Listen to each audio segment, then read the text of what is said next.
Salut les mecs. Moi je continue à fouler, c'est pour ça que vous avez le même angle de caméra, vous avez le même t-shirt. En fait c'est un mini système de classement chaotique pour que vous sachiez quelle série de vidéos a été faite à quel moment. Nous avons ici un Teammagic E5 qui est à réviser, checker. Problème de transmission. C'est pas le Teammagic E5. Ça, c'est le cadeau de Tonton AD. Tonton AD qui m'a envoyé ici un truc génial. Et j'invite bien sûr jeter un coup d'œil parce que tout ce qui arrive, je ne sais plus qu'est-ce qui est quoi. Et je pense pas que vous l'aurez celui-là. Et là, on a certains qui vont faire des bons. Nous avons reçu de Tonton AD, pour commencer, une superbe coque de Citroën Xara WRC, j'allais dire DS3. Ça date déjà un petit peu, évidemment, c'est du Tamiya qui se monte sur TT01, TT02, etc. etc. Que j'ai d'ailleurs jamais compris chez Tamiya pourquoi TT c'est la voiture piste alors que TT c'est pour tout terrain. Après c'est vrai que en anglais c'est pas du tout tout terrain. On a quelques pièces avec des fusées, des porte-fusées options, du diff et deux trois choses. Ah, alors là je suis curieux. Attention, attention. Alors là, je pense que c'est la radio. J'espère que c'est toujours le problème, les mecs. Hein. Vous êtes salauds quand vous me scotchez ça comme ça, parce que si c'est la radio et il y a le récepteur qui traîne dedans, quelque part, il y a un fil ou quoi que ce soit, ça zigouille et c'est mimi, c'est rara, c'est la mémère. Alors, connaissant Tamiya et le temps qu'ils ont mis à nous sortir du gigahertz, parce que d'ailleurs, ils s'obstinent toujours encore à faire des véhicules de série en charbon.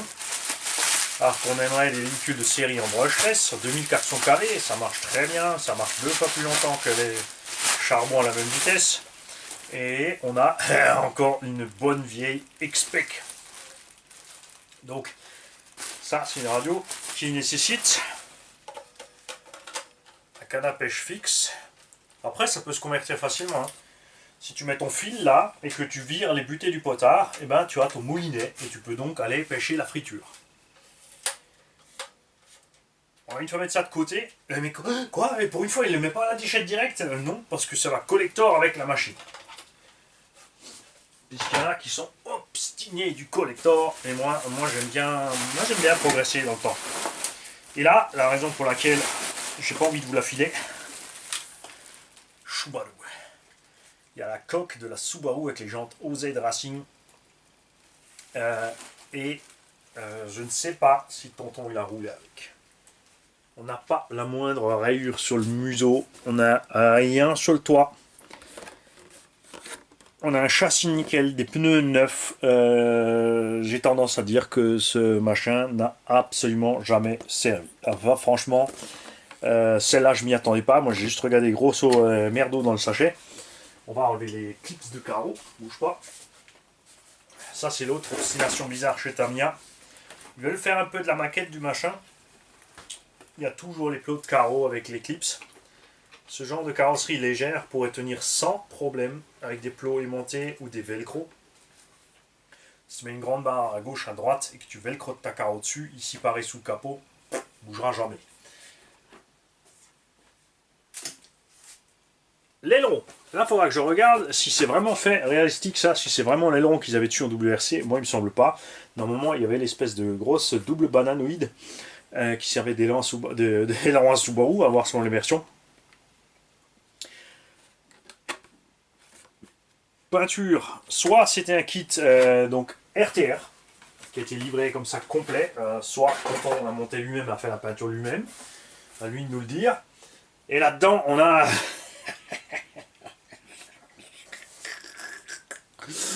le truc atroce Tamiya. On a le récepteur.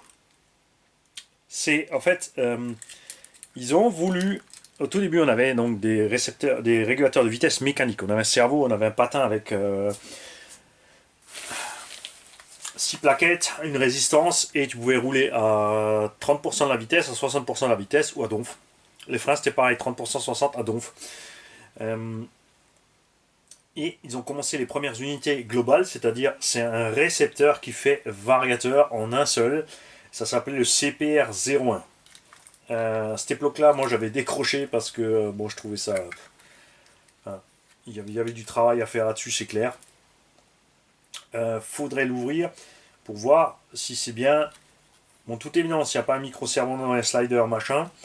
En 26,8 MHz, c'est sûr que tu vas avoir que des ennuis avec. La vache! On avait par contre déjà donc les grosses en plastique, les gros carnets en plastique qui font très bien le boulot. On l'a vu sur plusieurs autres. On a les CVA hydrauliques déjà dessus. Si je me trompe pas, c'est bien déjà les hydros. Non. Mais elle m'a dit t'as même pas vu. On a les gros trucs à ressort. C'est pas un problème. Nous avons de quoi mettre des hydros là-dessus. Après, évidemment, sortie du carton, fonction de base du kit, ça marche, ça roule, ça avance, ça recule. Un minimum de suspension. Effectivement, même le moteur à charbon, il n'est pas rodé. Arme de transmission plastoc, la direction aussi toujours un peu aléatoire, enfin bizarroïde. Chez Tamiya, ils ont fait quand même un machin vachement compliqué. Mais après, ça reste parfaitement en parallèle. Et comme on peut le constater, les roues ne bougent absolument pas entre plein débattements de suspension, négatif ou positif. Contrairement à certaines marques qui se disent de compétition française. Alors, franchement, tonton, c'est super. En plus, regardez-moi cet emballage. Il m'a suremballé ça dans des bulles, les machins. Il a vraiment fait attention qu'il n'arrive absolument strictement rien à cette machine. Et là, il y en a qui ont peur, qui se disent oh, l'autre, il a fait tout ce travail pour rien. L'autre, il va y mettre un brushless dedans. Il va l'envoyer sur les rampes. Mais non, déconnez pas, les mecs. Mais oh, ça a de la gueule, franchement. Ça a de la gueule. Je m'en étais fait une en 1/8, enfin plusieurs reprises déjà. J'avais fait des petites Subaru comme ça en 8. Les coques dispo chez Delta Plastique. En 1/10 aussi, il y a plein de coques qui sont dispo chez Delta Plastique. Pour votre grand bonheur, à des prix tout à fait normaux. On trouve la Clio 1/10 Tamiya pour 25 € la coque. Bon, il y a toujours 25 € de frais port parce qu'il envoie uniquement en express depuis l'Italie pour être sûr que ça arrive. Parce que la poste italienne n'est pas fiable, la poste française n'est pas fiable. Ça veut un super méga combo. Ça, c'est clair. Parfois, c'est chaud. Hein, on va mettre en route, mais c'est sûr pas avec le charbon. Parce que là, je sais déjà que ça roule à 30, si tout va bien. 30, 35 par là, et encore, c'est l'estimation route. Hein. Accélération 0, même si tout est en plastique, enfin, faudra voir si c'est déjà. Donc, l'engin est déjà monté sur. Tiens, d'ailleurs, à devant, on a les noix en métal. Avec des axes de 4. La vache, ça rigolait pas chez Tamiya. Tu m'étonnes. On a des axes de 4 dans les cardans, et c'est en métal, dans des noix en métal à l'avant. Alors, il faudra voir si c'était une option, si c'était prévu comme ça.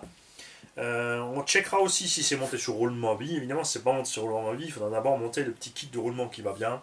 On va sortir évidemment cette atrocité de là, et ça aussi. Là-dedans, on va mettre un tout petit vario, je vais vous montrer. Comme pour dire à quel point c'est formidable, le 21e siècle. Et qu'on peut lancer un petit haut sur le brushless avec des budgets ridicules. Alors moteur, j'en ai pas encore là de cette taille là. En gros ça donne ça. Donc ces petits varios là qu'on trouve sur AliExpress. Il y a deux versions. Tu as la version à capteur qui sont donc les Hobby-Wing V3 de je ne sais pas quoi 120 ampères 3S. Et la version ici qui est sans capteur. Cette version est donnée étanche à la base. Bon, j'irai pas aller dans l'eau avec, mais c'est vrai que si tu peux rouler quand c'est un peu humide ou quand il a plu, c'est cool quand même. C'est déjà prééquipé avec les COS. Ondine, les COS moteurs sont déjà dessus. 9 € livré. Attention, prenez absolument la carte de prog qui va avec, parce que ces varios, je pensais au début que c'était aussi des copies du Hobby-Wing. Mais la carte Pro Goblin ne va pas dessus. Et t'es prêt? 17 fonctions de réglage. Nous avons évidemment avec ou sans frein, marche avant-arrière, etc. Euh, Positive rotation and brake, donc tu tournes un sens avec les freins.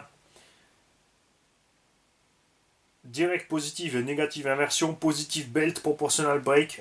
Tu as 4 fonctions de sens de fonctionnement, contrairement à 3 d'habitude. Tu as la rotation du moteur, start mode de 1 à 10, pas de 1 à 9. La puissance minimum à laquelle l'engin avance au moment où tu touches la détente. Généralement, on a ça sur le frein. Et ben, eux, ils l'ont fait aussi sur les gaz. Donc, le minimum de puissance de marche, tu peux aller de 5 à 25%. C'est-à-dire dès que tu touches la détente, il fout le camp entre 5 et 25%. Donc, ça nous donne déjà un départ brutal. Ça peut être sympa sur la piste, évidemment, d'avoir 25% direct dès que tu touches, parce que le machin, il part tout de suite avant stop and go, enfin, tu vois, sans forcer trop, avant que tu mettes le reste. Donc, pour les drag race, ça peut être sympa. Même chose donc pour le freinage, pareil, de 5 à 25%. La puissance maxi de freinage, 23, 32, 40, 49, 58, 66, 75, 83, 92, 100%. La puissance... Ah pardon, ça c'était la marche arrière. C'était pas le frein, c'est pas braking, mais backing. Donc tu peux faire la même chose en avant qu'en arrière, indépendamment du frein. Là aussi, puissance de freinage réglable donc au minimum dès que tu touches la gâchette de 0 à 100%. C'est génial. Le neutral range, c'est-à-dire la sensibilité, enfin le neutre de la gâchette qui va de 0 à 5,5%. Donc là, il faut se méfier, il y a des radios bas de gamme ou naze avec lesquelles vous ne pourrez pas utiliser ce genre de variable parce que vous ne trouverez pas le neutre tout simplement. La fréquence de freinage, là par contre, ça j'y connais rien. J'ai jamais essayé la fréquence de freinage, 16 kHz, 8 kHz, 4 kHz, 2 kHz, 500 Hz, 250 Hz, 12 Hz. Je ne sais pas ce que c'est. Il va falloir se renseigner. Je compte évidemment sur les compétiteurs 1 dixième pour nous donner la réponse. Cut-off lipo de 1 à 6S. Bon, c'est 6S, attention. Sur le papier, c'est donné 4S. Perso, j'ai pas envie d'essayer. Sérieusement, même si c'est que 9 euros, j'ai pas envie de foutre ça en l'air avec du 4S. Le voltage, donc de 2,6 à 3,7 volts, ça c'est sympa. Ensuite, tu as les butées de gaz et de frein. Donc ça veut dire que tu les apprends pas là-dessus. Et la rectification de la synchronisation. Là non plus, on ne sait pas ce que c'est. Donc ceux qui sont au courant de ça, ce serait sympa. Après nous, tout simplement on essaiera, parce que là c'est on ou off la synchro. Donc on va voir si c'est neutre automatique ou pas. On verra aussi si on peut programmer le neutre, parce qu'il y a-t-il un troisième bouton ou pas. Négatif, c'est un simple switch on-off, donc on n'a plus la fonction de programmation du neutre. On verra donc ça, comment ça se passe à ce niveau-là. Dans les specs, donc 120 ampères, on continue celui-ci. Ah, il y a tous les autres, mais franchement à 9 euros, prends-toi le 120 ampères, c'est pas la peine de chipoter. 600 ampères en crête, ils te disent, à partir de 4 ampères, ils te disent pour des voitures 1 huitième. Là, t'es inquiet quand même. Hein. Ça, dans une 1.8, moi, je me méfierais. Moteur, donc, limite pour le 120 ampères, c'est 3 tours 5. Mais on te parle à aucun moment de la taille du moteur. Ça, c'est vital, parce qu'en 1 huitième, tu mets un moteur en 40 mm là-dessus. Il va avoir, je pense, un peu de mal, le petit vario. Et ils te disent bien, tu vois, de 2 à 4S, le 80 et le 120 ampères. Le bec, par contre, est un peu faible, 5,8 volts, 3 ampères. Tu peux pas programmer le bec. Donc c'est limité vraiment à ces petits engins. En 8ème, je ne mettrai pas ça, c'est sûr. Mais là, tu vois, regarde, 9 euros. Vario brochette, super balèze. Et tu trouves des moteurs aussi. Donc je suis ici qui est à ranuré. Ça, il est connu ce petit moteur. Consomme pas grand chose, fonctionne bien. En 2 pôles. Paraît qu'il existe maintenant en 4 pôles, mais c'est écrit sur la boîte. Mais moi, j'ai sérieusement des doutes. Hein. Et moi, je préfère le vrai 3650. Donc pas celui avec les rainures. L'autre version qui trouve aussi, en gros, pour 17-20 euros, tu as un combo brushless de 2500 à. Ils font des moteurs 5, 6, 7000 kV là-dedans. C'est sympa. Donc, comme vous l'avez vu sur le test du Arma Granite, un 2400 kV d'origine correspond à un 21 tours brochette. Pour vous ayez une petite idée des performances. Donc, on a la performance identique, mais on a le double d'autonomie. On n'a pas de chauffe et c'est génial. c'est juste génial. Donc là, dans un petit engin comme ça, 3000, 4000 kV, selon le nombre de S que tu roules. 3000 kV, je pense, raisonnable. 3000, voilà. Dans 3500, 4000, on va dire en 2S. Tu auras un bon petit 60 au compteur, avec une réduction acceptable, sans trop forcer sur le matos. Euh, Même si on met les roulements et tout dessus, il y a quand même de la pignonerie plastique, même si ça tient bien. Vous l'avez vu sur la DT03. Tamia m'a surpris sur ce coup-là, la DT03, qui est un buggy 1/10 de la taille du petit buggy Arma aussi, du Traxxas Bandit. Euh, Dispo à 75-80 euros. Petit kit de roulement 7 euros. Tu vois, et là on arrive vraiment dans des budgets ridicules. Hein. Tu prends la caisse, on va dire 80 euros. Une radio, 20 euros, ça fait 100. Le combo, donc on va dire 20 euros aussi. Tu arrives à 120 et kit de roulement 7-8 euros, on va dire aussi 10 euros. On arrive à 130 euros.